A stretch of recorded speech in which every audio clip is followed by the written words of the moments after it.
All right. The time is upon us. Yes, sir. Welcome, everybody. Welcome to Bro, Can We Talk, the podcast, place where the things that pertain to men Yes, sir. are the most relevant. Let's go. The things that have troubled men for decades and eons. The conversations that have been avoided, we're going to get into them. And I'm thankful. I'm thankful to be on this journey with you guys. My name is Damon. I am the executive director of Bro, Can We Talk. I'm here with my guests, my co-hosts, my brothers, Brother Nico, Brother Winston, and we're just excited, man. I'm excited to get into this conversation with you guys. Same, brother, same. So let me ask you guys, starting out. Well, let me ask you this. Yes, sir. Bro, can we talk? Yes, sir. What's that about? Why we need Bro, can we talk? Great question. Love it. Let's dig in it. Bro, Can We Talk exists because, you know, in my journey, man, in my day-to-day, I've had all the jobs. And I've encountered a lot of different guys obviously from a youth up to now, at the time of this taping, 46 years on this earth. And I didn't always have the words to put with the why I was seeing what I was seeing.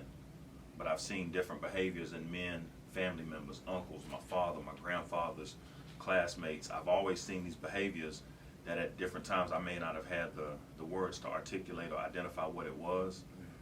But now in hindsight, I realize that a lot of the actions, that even myself especially, a lot of our actions stem from traumas. And you know, there's an old saying, this is not new to anybody, that says, be the change you want to see. Yes, sir. And I feel like, man, I'm an empath. You know, I see a brother laying on the ground outside pulling in today, you know, and it just hit my heart a different kind of way. And so with every person that I see, every brother that's acting out, I can kind of see, not myself doing the same behaviors, but I can see maybe how he got to that point. Absolutely. I told your nephew that yesterday. We was leaving the house and we came to the office to pick up something before we went. I took him home, and like you said, I've been right here in my office since 2016, 2017. So I seen the whole tent city. They literally to this day sleep outside the back of my office. I know a lot of them. I know most of them actually. And my son looked at it and I said, it's the same exact thing as you said, brother. We're all one incident, one divorce, one bad bond, one Dr. Bill. Like, we're all, so when you see them, you see yourself. So you do see yourself. It could be anyone. Absolutely. Man, do you see it? It could be anyone. Yes. Yeah, and then when you speak to them and you talk to them and we feed them, and some of the best, most intelligent, Sure. bruh, Sure. good people, us. So one of the things, man, that I've realized is that when you get men together, men have a lot to say. You walk into any barbershop and there's more than 3 people in there, and there's a lively conversation about Jordan versus Kobe, Kobe versus LeBron, you know, and who's the GOAT of this? Is Tom Brady the GOAT, or is it's just so many conversations about things that don't matter, about other people living their lives. Correct. And we kind of wear it as a badge of honor that I know more statistics than you, and I can out-debate you, Right. but I can't articulate what happened to me X number of years ago. I can't articulate how that's affected my relationships, my parenting, my work ethic, and that thing bothers me. And so that's why, to answer your question, man, I believe that men need a space. We need a platform.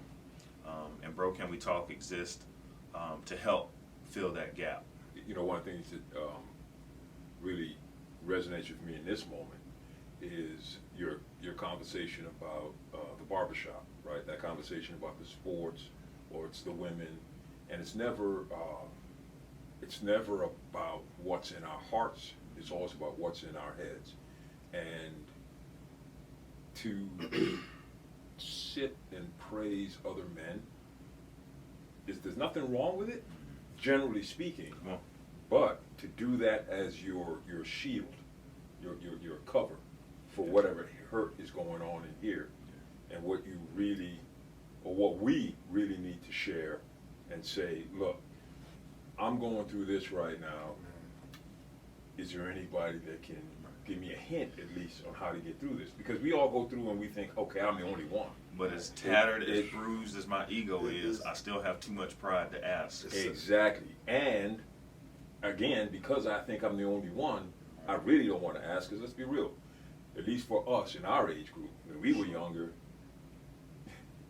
if you were the one that spoke out about how you feel, everybody else clowned you. Yeah. That was definitely the sign of weakness, for sure. Right. And y'all absolutely right, because I grew up in barbershops. Like, I cut hair mostly all my life, so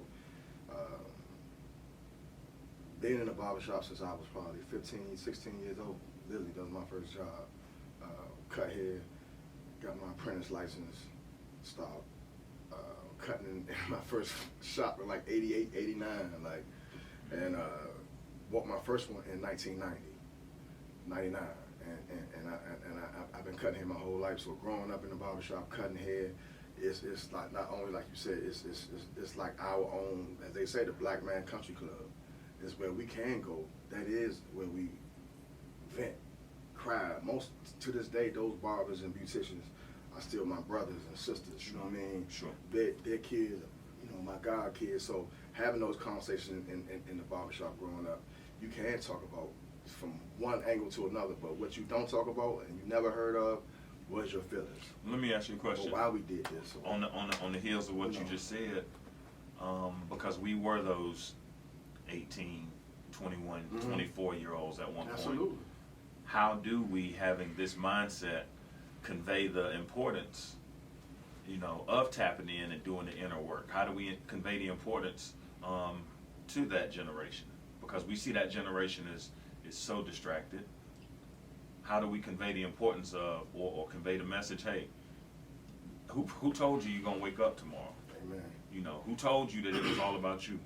Absolutely. No, and that's a perfect question, because, like I said, my oldest daughter be 31 in October, and my baby boy is 14. I mean, just turned 15. So I had to do literally what you're saying, because I raised my older kids in another generation, in another life that I was in, mentally, physically, financially, everything, being in D.C., Maryland. Then to raise my younger kids now here in Charlotte, doing other things in life. God bless us to do, you know, different business ventures, but to drop them off Saturday night right here at Roman Beard Park, whatever name up right there by the stadium, and you pull up and there's 2,000 kids out there smoking and drinking and doing things that I'm like, bruh, you not one of them. These little kids will spin you out here. Right.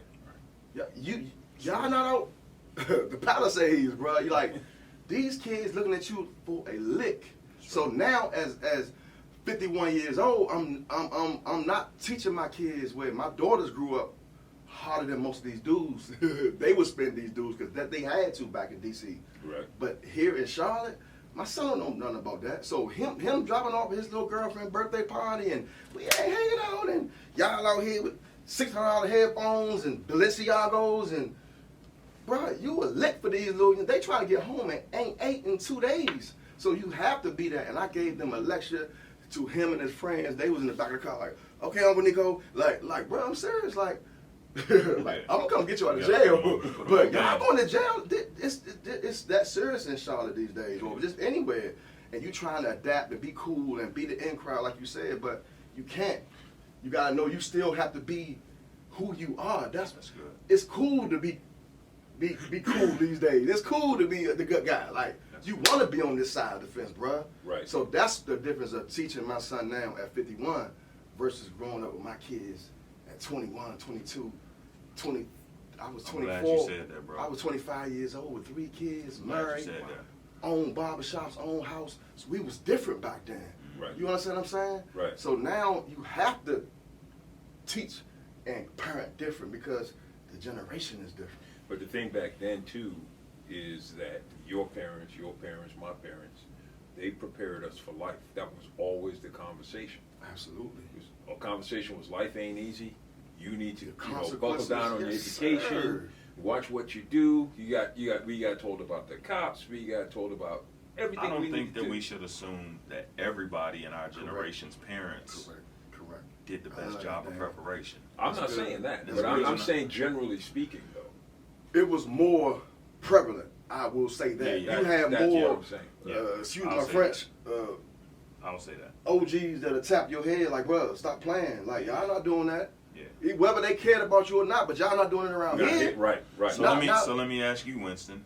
On the heels of what you just said, why is it so difficult for men to pour the wisdom into the youth? Taking into account that the youth don't want to hear and the youth think they know everything, why is it difficult, and what are the dangers? Let's go into that.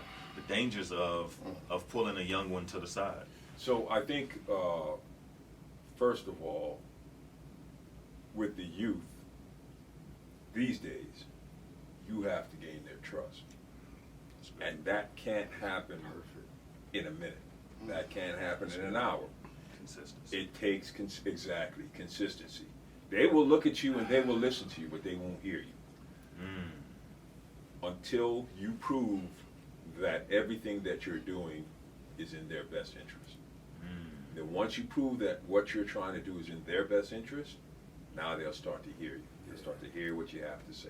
Because now you're bringing value. Exactly. Now they can gain something from Well, it. not only that, they don't have to worry. You're not trying to molest them. You're not trying to snatch them up. You're not trying to take their money. You're not trying to get with their mom. You're not. Absolutely. I'm trying Here to. for you. I'm here for you. I'm trying to help you That's move good. I like forward and become successful. You answered my next question. I was going to ask you, how did we get to this place where the youth are so distrusting? But you just answered it.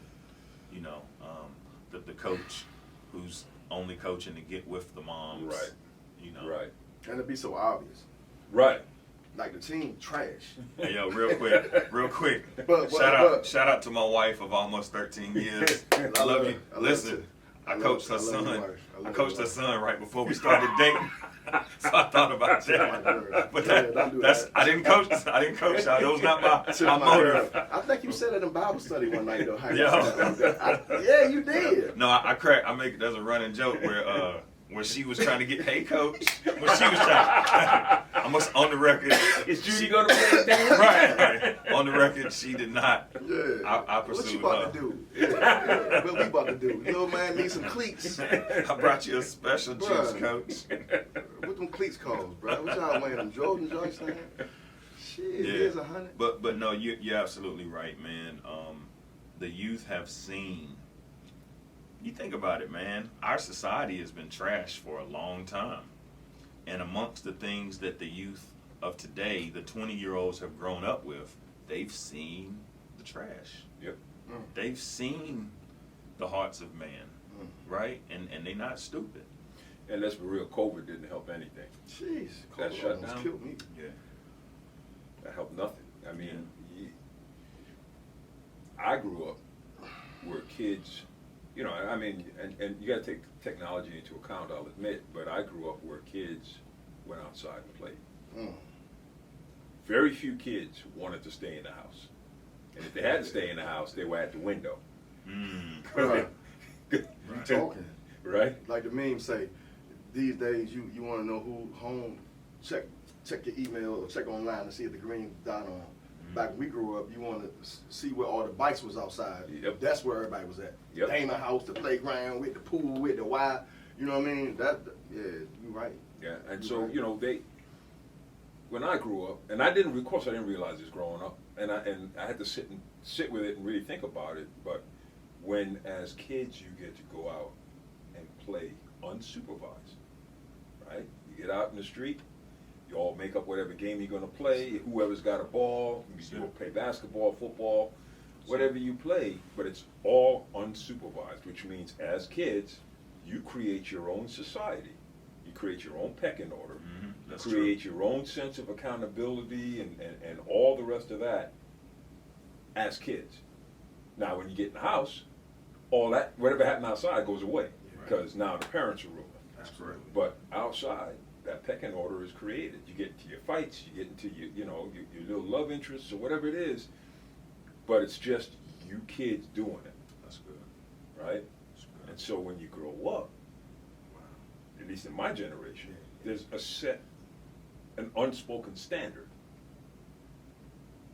Nowadays, from my perception, kids don't get to do that. I can remember being in the car going to the grocery store with my parents. Turn the corner, ain't nothing but kids in the street. Gotta slow the car down, hit Right. the horn, right? If the hydrant's on, they went down the car. You took the words on my mouth. You definitely had the hydrants on in the summertime. Yeah. You might get wet out there. Yep. So, that doesn't happen anymore. It's true. It's true. And not even in the big city. Now all the relationships are virtual. They're all virtual. This is my friend Mike. Oh, where's he live? Oh, San Francisco. What? What do you mean he's your friend?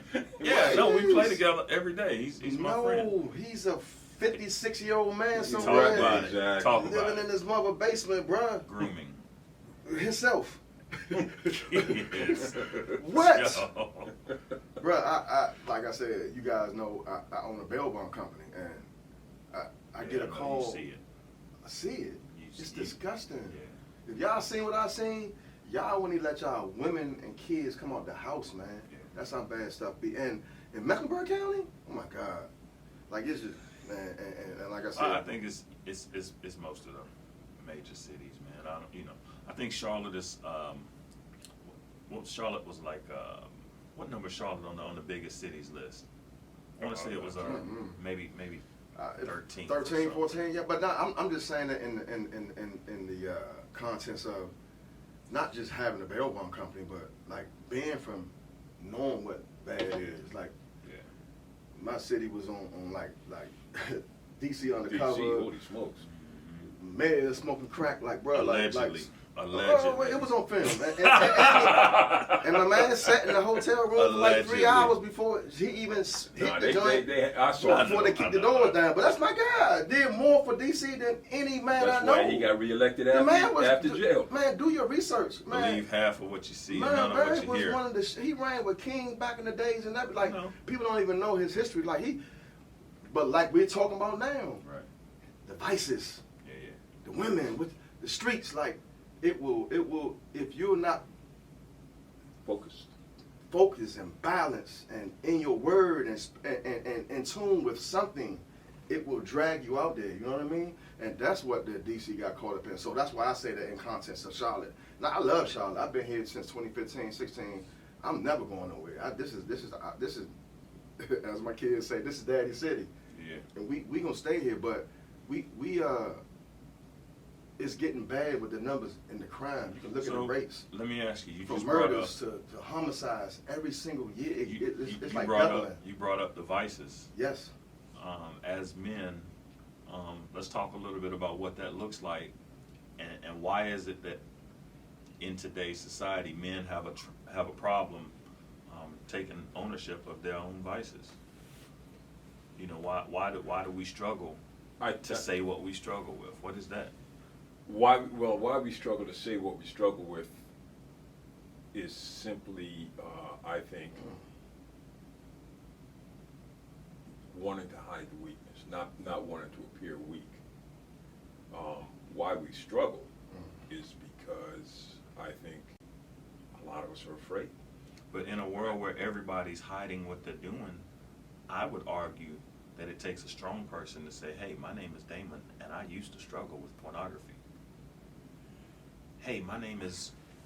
Kevin, and I used to be a gambler addict. Whatever. Right. So I would say it 100%. takes a lot more strength. But does the But it's the majority of the perception. population see it that way? And not only that, I don't even think, like I said, at 51 years old, I don't even think that I'm just finding out. And I told my sister that we had a great conversation the other day, and it's like you would think by now you would get it together, or you would know what it is, or know what you're struggling with, but we still learning, bro. So how can we identify and tell, how can I really articulate how I feel or what I want if you don't even know what you want? But But a lot of people Your are not sick mindset, of you it. think you know what you want, You but a lot gotta of times you don't even really know what you You got to want. be tired of it. A lot of people are comfortable in that thing. In that But mess. here's the thing, and that comfort right there, I personally think, leads to kind of that cancel culture we have today. Because we talk about cancel culture with stars making jokes about homosexuality or whatever, right? But we do that amongst ourselves All day. as regular people. All day. So when you come out and Dinner you can go to the AA meeting and say, hey, my name is Winston and I'm an alcoholic, because everybody else in the room is an alcoholic. Right. And they all are willing to accept that, right? But your job ain't willing to accept that, You can't. right? Your job's going to go, oh, you're an alcoholic? Dude, I'm sorry we had you at the company picnic. We had all that beer there. Yeah, What do we need to do to help you? They might say that. Right. They might say it because You they don't gonna want to file. get sued. There's But they're no watching change. every promise. move you Absolutely. make, I promise you. Absolutely. right? I'm no longer Winston the fun guy. I'm Winston the drunk. Yeah. And everybody's got to watch that. So, Labels. right, the labels. And because we know personally that not everybody's going to accept me with this issue, and it's not just alcoholism, whatever the issue may be, Right. I can't let everybody know that this is my situation. I can't seek help from everybody. And then let's not forget the other side of it where we don't want to go to therapy, right? Where that's an option for at least getting it off your chest. Absolutely. They may not get you better, but at least you get to get it out. Because holding on to it really eats us up. That's why when you started off, why should we do, bro? Let's talk.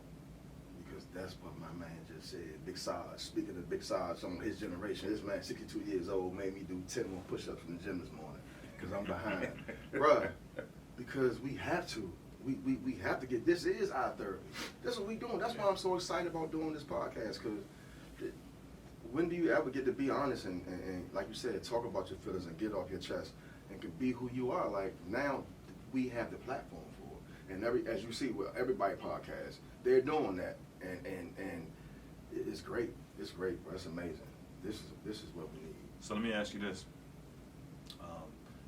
as a man who takes ownership for his wrongs and his shortcomings, that always does come with a level of criticism. How do you handle the criticism? Cause it's what it is. Like LeBron said the other night, like, I'm not that guy that you gonna keep, like, certain things is gonna break certain people. But criticism is like what I learned early in life, man. Like, good press, bad press, it's all press. So what you do with it, just like the words you read, is how you apply it. So if you take it as bad criticism, and that's how your mentality is gonna be. But if you can spin it and you can just continue to just stay positive, I just think you will get a lot further doing it that way. I love it. And I think too, you got to develop that love for yourself. That's first. Right? Exactly. That's a whole. That's nother got to be episode. number one. Yeah, That's next it is a episode. whole nother episode. and the reality of it is, if you love yourself first, as you said, you can love any and everybody. Because now you know what Right. love is. And when Nico criticizes me, I can take his criticism and think to myself, is Nico right? Am I whatever? Or, Because it don't offend you. right, because what Nico says might build me up, Right. right? Right. Or Depending on how I Nico's just hear a it. jackass and he just doesn't know. According to But how I hear I get to process that Yeah.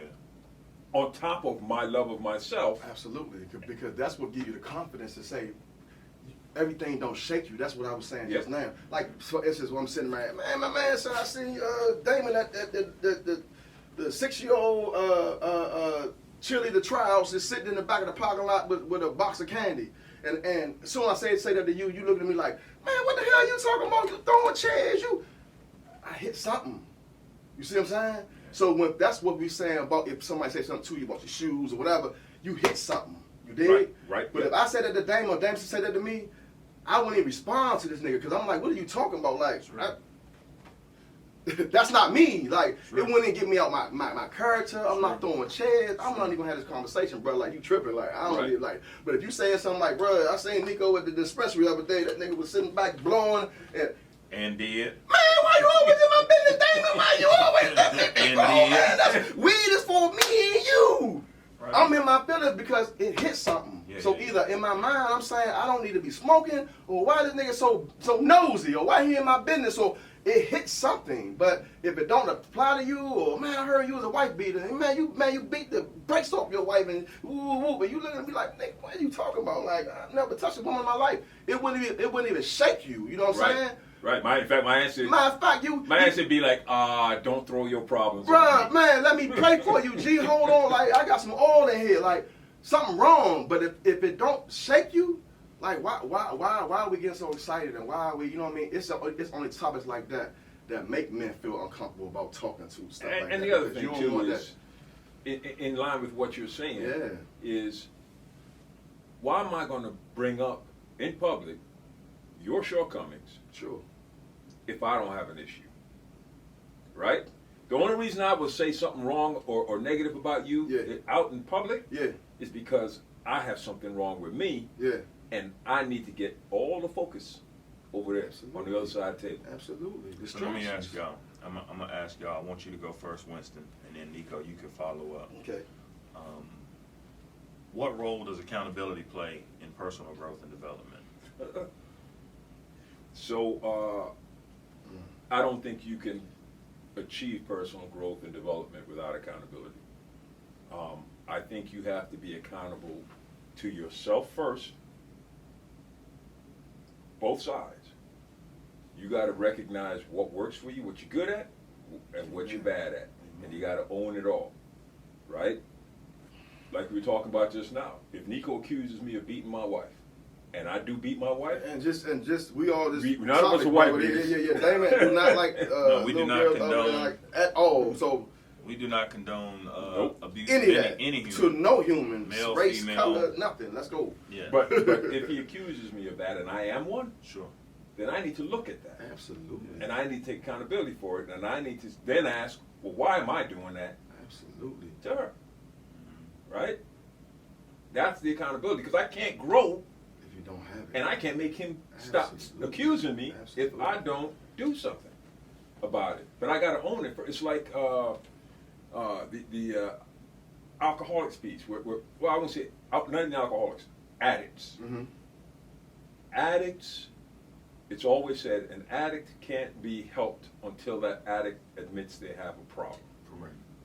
Once they admit they have a problem, then they can start the process of helping themselves. What does that really mean? That addict can't help him or herself until they take accountability for their addiction.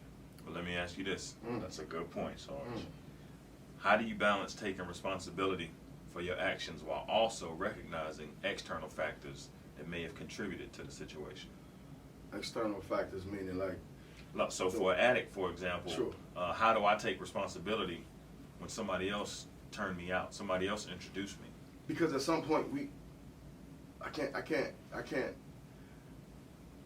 be a grown man and have your own family and working and paying bills and trying to provide and be a better person and still blame what my third grade teacher did to me, bro. Like at some point we have to heal. That's why healing hurts. That's why healing takes so long, because we don't want to do it. It's just like I always say, it's for me, it's two places in the world. I hate. I know I'm probably. Please don't call the show. Hate going to, but when you leave out, you feel the best. I tell my mother this every day. Church and the gym. But every time you leave out, oh my God, I got it in the day. Or you were to church. Oh man, that word was for me. But it took you everything to get in there, because you got every excuse not to go. Because who wanna hurt? Who wanna heal? Sure. Who wanna grow? It's not the healing, though. It's the journey to healing. The process. Yes. We want it now. We want to put it in the microwave and Don't work like that. no, sir.